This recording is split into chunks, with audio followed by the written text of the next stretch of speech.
Aujourd'hui, on se penche sur l'évolution et surtout sur les idées reçues qui circulent. Le hasard, notamment. Oui, bonjour. Pensez au panda, par exemple. On entend parfois qu'il était fait pour manger de la viande et qu'il a comme régressé. C'est ça. Ou l'image hyper connue là du singe qui se redresse petit à petit pour devenir un homme. Oui, cette ligne droite. Exactement. Et ça, c'est trompeur. Ça donne l'impression d'un but, d'une finalité vers l'humain. Alors que l'évolution, c'est plutôt un buisson hyper touffu, plein de branches différentes. D'accord. Donc l'objectif aujourd'hui, c'est de voir la place du hasard là-dedans. C'est ça. Comment le hasard, il joue un rôle crucial à côté de la sélection naturelle. Et aussi pourquoi on a souvent du mal avec cette idée de hasard, surtout quand ça touche à notre propre espèce. Alors, justement, hasard et sélection naturelle, comment ça marche ensemble? C'est pas nouveau comme questionnement.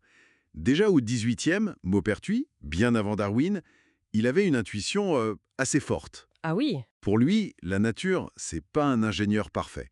C'est plutôt un immense atelier avec plein d'essais et surtout beaucoup de ratés. Ce qu'on voit aujourd'hui, les êtres vivants adaptés, c'est juste les combinaisons fortuites, Fortuite. oui, apparues par hasard, Mhm. qui ont eu la chance de fonctionner. Il parlait d'un cimetière invisible de toutes les formes qui n'ont pas marché. C'est une vision assez sombre, non? Très différente de Linné à la même époque. Lui, il voyait les espèces comme fixes, parfaites dès le départ. Tout à fait. Pour Linné, la variation, c'était une erreur, une corruption de l'essence de l'espèce.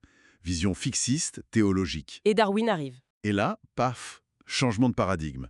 Pour Darwin, la variation entre les individus, c'est pas l'anomalie, c'est la règle, c'est la matière première. Et cette variation, elle vient d'où, selon lui? Du hasard, des changements spontanés qui n'ont rien à voir avec les besoins de l'organisme à un moment T. C'est ça qui est clé.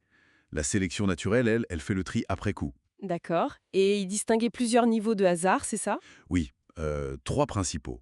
D'abord, l'origine même des variations. Bon, ça reste une boîte noire pour lui, mais il postulait un hasard à la source. Ensuite, la reproduction, la loterie génétique, le brassage des gènes. Mhm. Et enfin, l'environnement. Les changements de milieu, les rencontres imprévues, la contingence, quoi. L'histoire qui s'en mêle. Et c'est là qu'on arrive aux idées reçues les plus tenaces, j'imagine. Comme l'œil, par exemple. L'argument classique. Comment un truc aussi complexe peut apparaître par hasard? Exactement. C'est voir les choses en tout ou rien. Soit l'œil parfait, soit zéro. Mais ça marche pas comme ça. Mais même par étapes, ça reste difficile à imaginer sans une sorte de direction, non? C'est une illusion qu'on a a posteriori. L'œil, il n'est pas apparu comme ça, hop. C'est une très longue histoire. Des millions d'années, avec des petites étapes, des cellules juste un peu sensibles à la lumière. D'accord. Puis une petite dépression pour mieux orienter. Puis une lentille primitive.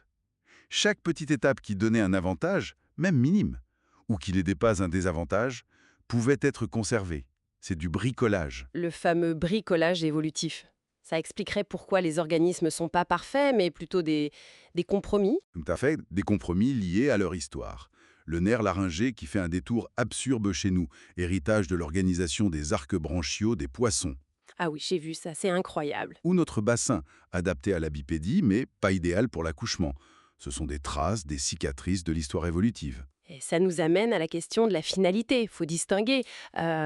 Oui, c'est crucial. Dire «l'œil sert à voir», ça décrit sa fonction actuelle.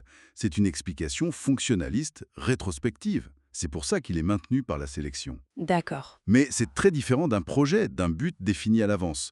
Le finalisme, c'est penser que les choses sont créées pour un but précis. Voltaire se moquait déjà de ceux qui disaient que le melon est fait pour être mangé en famille. Oui. L'évolution, elle n'a pas de plan, pas de but ultime. Non, aucun. Et autre point important, ne pas opposer hasard et déterminisme. Ah, on a tendance à le faire pourtant. Oui, mais un événement peut être déterminé, avoir des causes physiques, et pourtant relever du hasard parce qu'il est imprévisible. L'exemple type, c'est la tuile qui tombe. Cause, vent, usure, juste au moment où quelqu'un passe. Cause, son itinéraire, son horaire. La rencontre de deux séries de causes indépendantes. C'est ça, la contingence. Et comme l'environnement change de manière contingente, imprévisible, l'évolution qui en dépend l'est aussi, fondamentalement. Et d'autres mécanismes s'éclairent aussi avec cette idée de hasard et de non-finalisme. Bah oui, prenez la reproduction sexuée. C'est coûteux, compliqué pour l'individu, mais ça brasse les gènes, ça crée une diversité folle. Et ça, pour l'espèce, face à un environnement changeant, C'est un avantage énorme à long terme. La perte d'organes. Voilà. Et les yeux des animaux cavernicoles, par exemple. Voilà. C'est pas forcément qu'il y a un avantage à devenir aveugle, c'est plutôt que dans le noir absolu, les mutations qui abîment la vision, elles ne sont plus désavantageuses. Donc la sélection ne les élimine plus. Exactement.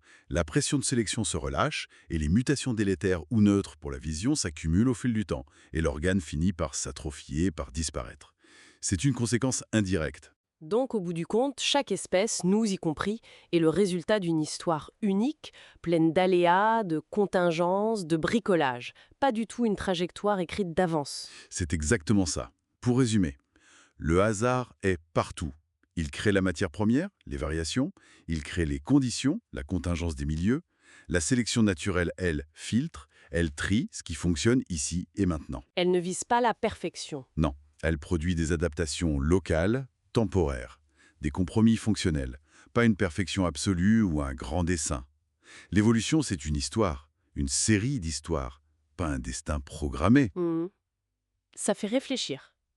Si notre existence et celle de tout le vivant découle de cette histoire contingente, sans plan préétabli, ça change notre regard sur notre place, non? Quelle signification donner à notre présence si ce n'est pas celle d'un aboutissement?